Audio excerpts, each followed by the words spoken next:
Di sini kami akan membuat video tentang UAS IPAS, yaitu mengenai uang konvensional dan uang elektronik. Sebelumnya kami akan memperkenalkan diri kami terlebih dahulu. Saya Ahmad Azizah, nomor absen 2. Saya Anissa Nela Filona, absen 3. Saya Azimat Maulidia, nomor absen 5.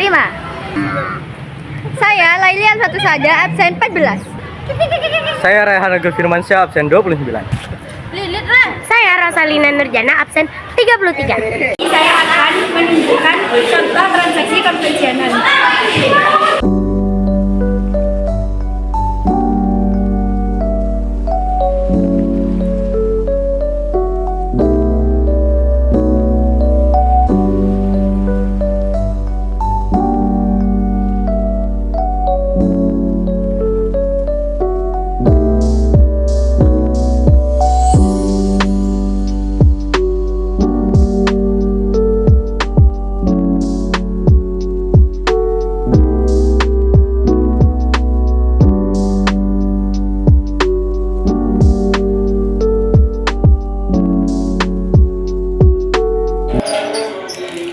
Saya akan menjelaskan mengenai kelebihan dan kekurangan uang konvensional.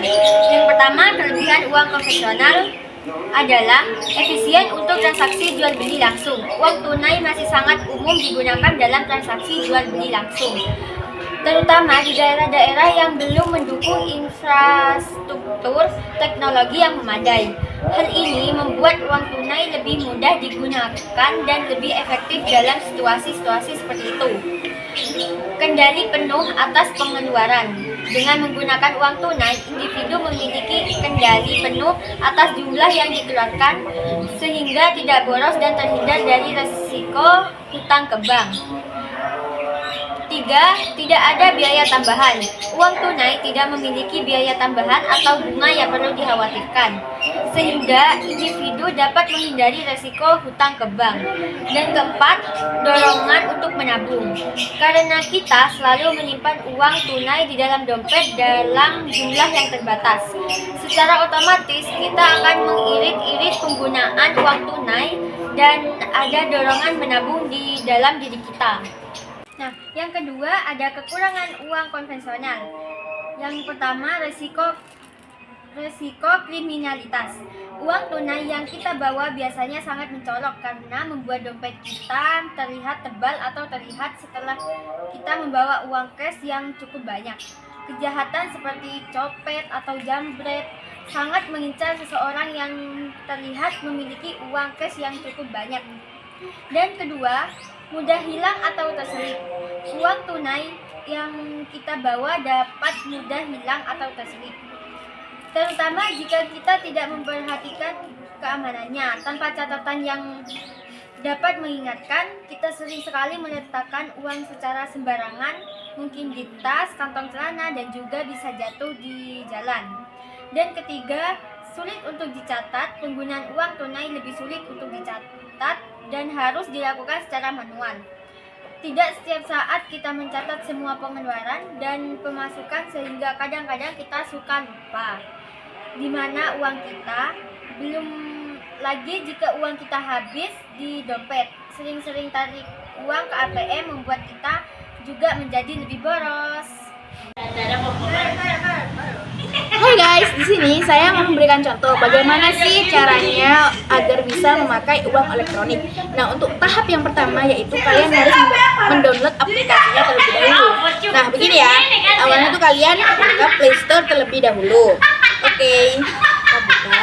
Lalu, langkah selanjutnya kalian telusuri ingin memakai aplikasi apa saja yang ingin kalian pakai untuk uang elektronik kalian. Nah, di sini saya memberikan contoh untuk memakai uang elektronik Dana.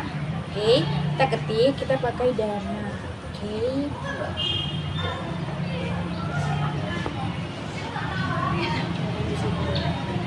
Nah, lalu kalian pencet Dananya, lalu tinggal kalian install aja deh. Inginkan sudah terdownload, kalian habis itu buka ya aplikasinya nih. Aku lagi buka Dana. Sebentar ya. Nah, habis itu ini kita harus memasukkan nomor HP untuk melanjutkan registrasinya. Kalian mendapatkan SMS dari WhatsApp mengenai PIN Dana kalian. Kalian akan langkah selanjutnya kalian lanjut daftar ya. Ini lanjut daftar. Itu. Nah, kalian disuruh oleh Dana untuk memasukkan PIN yang menurut kalian sangat-sangat aman agar tetap menjaga aplikasi Dana kalian dari siapapun itu. Jadi, hanya kalian saja atau orang-orang yang mengetahui PIN Dana kalian yang bisa masuk ke aplikasi Dana kalian.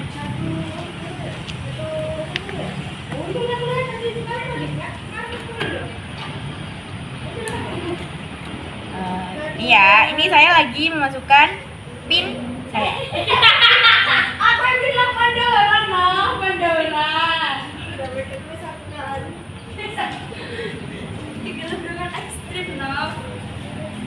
Setelah kalian memasukkan PIN yang menurut kalian aman, kalian sudah bisa deh untuk masuk di aplikasi Dana. Di sini kalian bisa isi saldo, bisa mengirim saldo juga bisa menyetor saldo dari aplikasi lain ke aplikasi Dana yang kalian punya. Kalian juga di sini bisa banget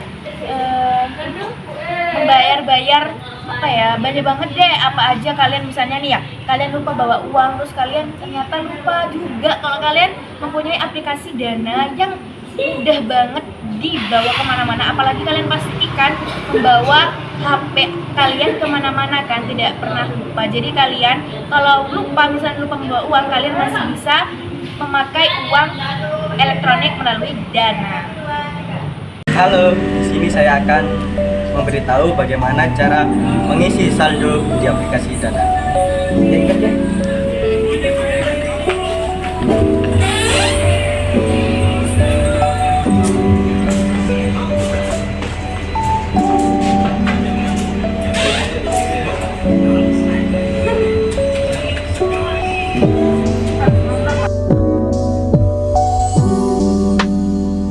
Nah, kalian bisa mengisi saldo Dana pada Indomaret atau Alfamart terdekat.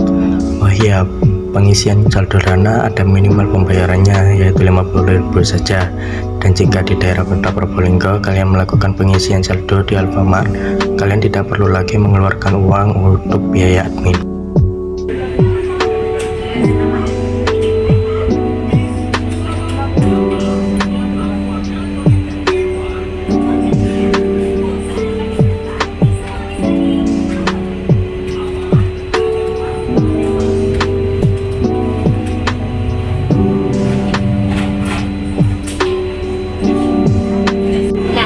Kami akan memberitahukan cara untuk melakukan transaksi melalui aplikasi.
Nah, kalau tadi kelebihan dan kekurangan dari uang konvensional, sekarang kelebihan dan kekurangan dari uang elektronik. Pertama, kelebihan dari uang elektronik, yaitu banyak promo yang menarik. Uang elektronik sering menawarkan promo yang menarik seperti cashback dan diskon, terutama pada saat hari-hari besar.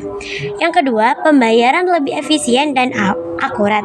Uang elektronik memungkinkan pembayaran lebih efisien dan akurat, menghemat waktu, dan mengurangi resiko kesalahan nominal. Dan yang ketiga, lebih ringkas. Dengan menggunakan uang elektronik, Anda tidak perlu membawa banyak uang tunai, sehingga lebih ringan dan aman.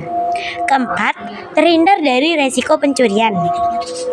Membawa uang cash dalam jumlah banyak dapat beresiko tercuri, sedangkan uang elektronik lebih aman karena tidak perlu membawa uang tunai. Yang kelima, kemudahan penggunaan.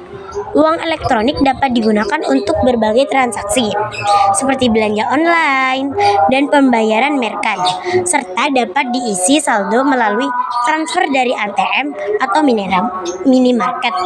Dan yang terakhir, biaya administrasi transfer antar bank.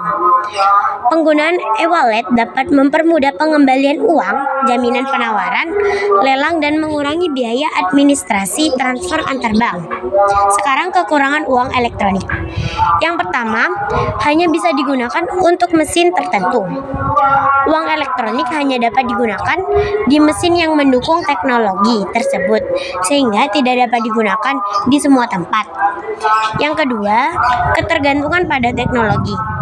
Uang elektronik memerlukan teknologi yang memadai, sehingga dapat mengalami penggunaan jika sistem teknologi tidak stabil. Yang ketiga, resiko kehilangan data.